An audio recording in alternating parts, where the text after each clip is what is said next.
মধ্যপ্রাচ্যের ভূরাজনীতিতে বর্তমানে যে সর্বাপেক্ষা বিস্ফোরক অধ্যায় রচিত হতে চলেছে তার কেন্দ্রে রয়েছে দুটি গুরুত্বপূর্ণ সামরিক ঘোষণা। গোটা বিশ্ব দেখছে ইরান তাদের সর্বোচ্চ প্রতিরক্ষা বাহিনী ইসলামিক রিভলিউশনারি গার্ড কর্পস বা IRGC এর মাধ্যমে প্রকাশ্যেই ইয়েমেনের সামরিক বাহিনীর সঙ্গে এক অভূতপূর্ব কৌশলগত মৈত্রী স্থাপনের কথা ঘোষণা করেছে। এই ঐক্য কেবল আঞ্চলিক শক্তি সমীকরণকে পাল্টে দিচ্ছে না, বরং আন্তর্জাতিক মঞ্চে জায়নবাদী রাষ্ট্র ইসরায়েলের বিরুদ্ধে একটি বৃহত্তর সংঘাতের পূর্বাভাস দিচ্ছে। প্রশ্ন উঠছে, তেহরানের এই হঠাৎ এবং প্রকাশ্য জোটবদ্ধতা কি শুধুই একটি প্রতিক্রিয়ামূলক পদক্ষেপ, নাকি ইসরায়েলের বিরুদ্ধে একটি সুদূরপ্রসারী পূর্ব পরিকল্পিত মহাযুদ্ধের নীল নকশার অংশ? আজকের ভিডিওতে থাকছে এই সমস্ত প্রশ্নের উত্তর, তাই ভিডিও শুরু থেকে শেষ পর্যন্ত আমাদের সাথেই থাকুন। ভিডিওর মূল পর্ব শুরু করার পূর্বে আপনাদের কাছে অনুরোধ থাকবে আপনারা অবশ্যই আমাদের চ্যানেলটি সাবস্ক্রাইব করবেন এবং সেই সাথে সাথে অল বেল আইকন নোটিফিকেশনটি অন করবেন এবং আমাদের ভিডিও অবশ্যই লাইক ও শেয়ার করে আমাদের সাথেই থাকবেন। দীর্ঘদিন ধরে ইরান সমর্থিত ইয়েমেনের হুতি গোষ্ঠী পরোক্ষভাবে ইসরায়েলের উপর বিভিন্ন সামরিক আঘাত হেনে আসছিল। এই প্রক্সি যুদ্ধ ছিল তেহরানের প্রতিরোধের অক্ষ বা এক্সিস অফ রেজিস্ট্যান্স এর একটি গুরুত্বপূর্ণ অংশ। কিন্তু বিগত 20 অক্টোবর মধ্যপ্রাচ্য ভিত্তিক সংবাদ মাধ্যম তাসনিম নিউজ এজেন্সি একটি অত্যন্ত গুরুত্বপূর্ণ প্রতিবেদনে জানিয়েছে, ইরানের IRGCর জ্যেষ্ঠ commander major general Mohammad Pakpour সরাসরি ঘোষণা করেছেন যে বিশ্বব্যাপী আধিপত্যকামী শক্তি ও আন্তর্জাতিক ইহুদিবাদের বিরুদ্ধে এই লড়াইয়ে ইয়েমেনি সশস্ত্র বাহিনীর সঙ্গে কৌশলগত সহযোগিতা বৃদ্ধি করতে তেহরান সম্পূর্ণভাবে প্রস্তুত। এই বক্তব্য আর প্রচ্ছন্ন ইঙ্গিত নয়, এটি একটি স্পষ্ট উচ্চস্বরের সামরিক ঘোষণা। ইয়েমেনের বিদ্রোহী গোষ্ঠী হুতিরা, যারা দেশের একটি বড় অংশের নিয়ন্ত্রণকারী শক্তি, তারা এখন আর কেবল একটি বিদ্রোহী দল নয়, বরং তারা ইরানের সামরিক কৌশলের একটি অবিচ্ছেদ্য অংশ হিসেবে বিশ্বমঞ্চে নিজেদের অবস্থান তুলে ধরছে। এই ঐক্য স্থাপনের তাৎপর্য বহুমাত্রিক। প্রথমত, প্রতিরোধের অক্ষকে সুসংহত করা। ইরানের এই ঘোষণা লেবাননের হিজবুল্লাহ, সিরিয়ার সামরিক শাখা এবং ইরাকের শিয়া মিলিশিয়া সহ তেহরানের সকল আঞ্চলিক মিত্রদের জন্য একটি পরিষ্কার বার্তা বহন করছে যে ইরান এখন প্রকাশ্যে তার মিত্রদের পাশে দাঁড়াতে প্রস্তুত। এটি আঞ্চলিক স্থিতিশীলতাকে সম্পূর্ণভাবে ভেঙে দিতে পারে। দ্বিতীয়ত, লোহিত সাগরে ক্ষমতা বিস্তার।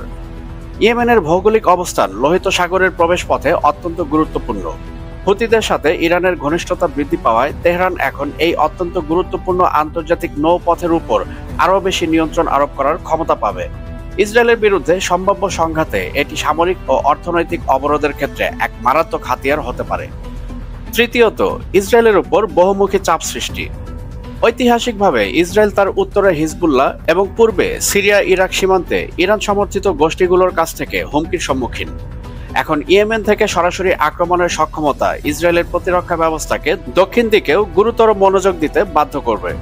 এটি নেতানিয়াহুর নেতৃত্বাধীন বাহিনীকে এক অভূতপূর্ব বহুমুখী নিরাপত্তা চ্যালেঞ্জের মুখে ফেলবে।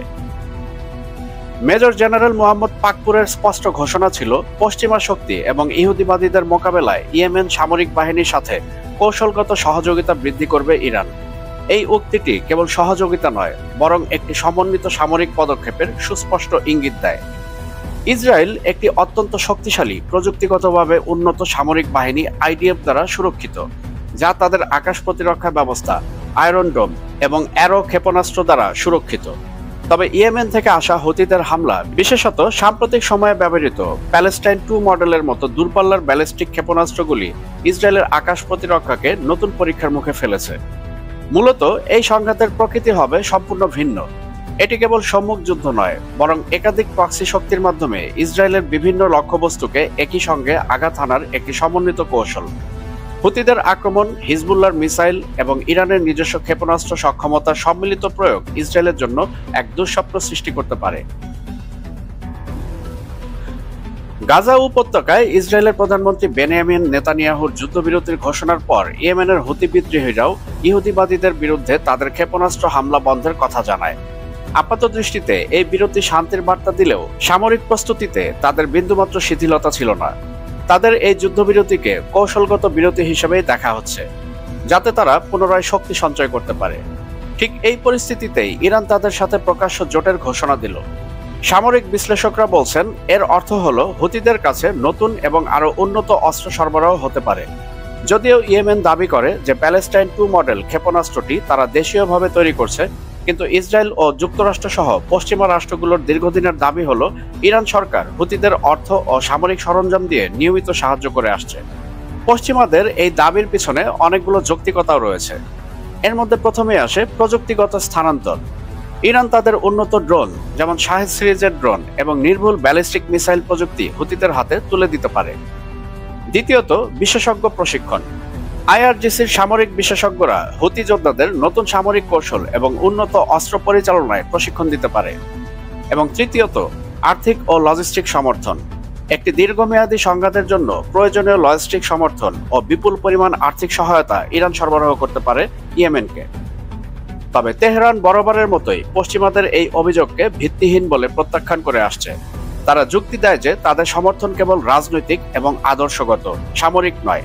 তবে আইআরজিসির বর্তমান প্রকাশ্য ঘোষণা এই পূর্বের দাবিকে দুর্বল করে দিয়েছে। এই আঞ্চলিক উত্তেজনা যখন তুঙ্গে, ঠিক তখনই ইসরায়েলের প্রধানমন্ত্রী নেতানিয়াহু একটি আরো গুরুতর অভিযোগ উত্থাপন করেছেন। তিনি দাবি করেছেন যে ইরান শুধু আঞ্চলিক সংঘাতের জন্য প্রস্তুতি নিচ্ছে না, বরং তারা আন্তঃমহাদেশীয় ব্যালিস্টিক মিসাইল বা আইসিবিএম তৈরি করছে। নেতানিয়াহুর দাবি অনুসারে এই ক্ষেপণাস্ত্রগুলোর পাল্লা এতটাই বিস্তৃত যে তেহরান এর মাধ্যমে যুক্তরাষ্ট্রের পূর্ব উপকূল পর্যন্ত হামলা চালাতে সক্ষম হবে। যদিও এই অভিযোগের বিষয়ে প্রেসিডেন্ট মাসুদ পেজশকিয়ানের নেতৃত্বাধীন ইরান সরকার এখন পর্যন্ত আনুষ্ঠানিকভাবে কোনো মন্তব্য করেনি, তবে এই ধরনের দূরপাল্লার পারমাণবিক সক্ষমতা অর্জনের প্রচেষ্টার খবর আন্তর্জাতিক নিরাপত্তা কাঠামোর জন্য এক মারাত্মক হুমকি সৃষ্টি করেছে। যদি ইরানের এই ক্ষমতা সত্য হয়, তাহলে এই সংঘাতে কেবল মধ্যপ্রাচ্যের আঞ্চলিক খেলোয়াড়রাই নয়, বরং সরাসরি যুক্তরাষ্ট্র জড়িয়ে যেতে পারে, যা তৃতীয় বিশ্বযুদ্ধের মতো এক ভয়াবহ পরিস্থিতি সৃষ্টি করতে পারে। ইরান এবং ইয়েমেনের সামরিক বাহিনীর এই প্রকাশ্য মৈত্রী মধ্যপ্রাচ্যের নিরাপত্তা মানচিত্রকে চিরতরে বদলে দিতে চলেছে। ইসরায়েলের নেতানিয়াহু সরকারকে এখন এক কঠিন পরীক্ষার সম্মুখীন হতে হবে। একদিকে ফিলিস্তিন সমস্যার সমাধান না হওয়া পর্যন্ত হুতিদের মতো প্রতিরোধ গোষ্ঠীগুলো তাদের আক্রমণ চালিয়ে যেতে দৃঢ় প্রতিজ্ঞ। অন্যদিকে ইরান তাদের এই প্রতিরোধের অক্ষকে আঞ্চলিক প্রভাব বিস্তারের প্রধান হাতিয়ার হিসাবে ব্যবহার করছে। এতে করে সম্ভাব্য ফলাফল যা হতে পারে: প্রথমত, দীর্ঘমেয়াদী ছায়াযুদ্ধের সমাপ্তি। এই প্রকাশ্য জোটবদ্ধতা পরোক্ষ প্রক্সি যুদ্ধের যুগ শেষ করে সরাসরি সামরিক সংঘাতের দিকে অগ্রসর হওয়ার ইঙ্গিত দিতে পারে।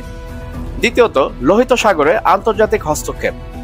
হুতিরা যদি লোহিত সাগরে আন্তর্জাতিক জাহাজ চলাচলে আরও বেশি আক্রমণাত্মক হয়, তাহলে যুক্তরাষ্ট্র এবং তার মিত্রদের সামরিক হস্তক্ষেপ অনিবার্য হয়ে উঠতে পারে। এবং তৃতীয়ত, আঞ্চলিক ঐক্য। মধ্যপ্রাচ্যের শক্তিশালী দেশ ইসরায়েলকে মোকাবিলা করার জন্য ইরান তার এই কৌশলগত ঐক্যকে শিয়া সুন্নি বিভেদ ছাপিয়ে বৃহত্তর মুসলিম ঐক্যের প্রতীক হিসেবে তুলে ধরার চেষ্টা করবে। পরিশেষে ইরানের আইআরজিসির জ্যেষ্ঠ কমান্ডারের ঘোষণাটি কেবল একটি কূটনৈতিক বিবৃতি নয়, বরং এটি ইসরায়েলের বিরুদ্ধে একটি সমন্বিত সামরিক কৌশলগত পদক্ষেপের সূচনা। ইয়েমেনের হুতি যোদ্ধাদের সঙ্গে তেহরানের এই প্রকাশ্য মৈত্রী ইহুদিবাদের বিরুদ্ধে একটি বৃহৎ এবং বহুমুখী যুদ্ধের পূর্বাভাস দিচ্ছে। এই দুই শক্তিশালী জোটের সম্মিলিত শক্তি মোকাবেলা করা ইসরায়েলের জন্য নিঃসন্দেহে এক বিশাল চ্যালেঞ্জ। আন্তর্জাতিক সম্প্রদায়কে এখন এই চরম উত্তেজনা প্রশমনের জন্য দ্রুত এবং কার্যকর পদক্ষেপ নিতে হবে। অন্যথায় মধ্যপ্রাচ্যের এই পরিস্থিতি গোটা বিশ্বকে এক ভয়াবহ এবং অনিয়ন্ত্রিত সংঘাতে টেনে নিয়ে যেতে পারে।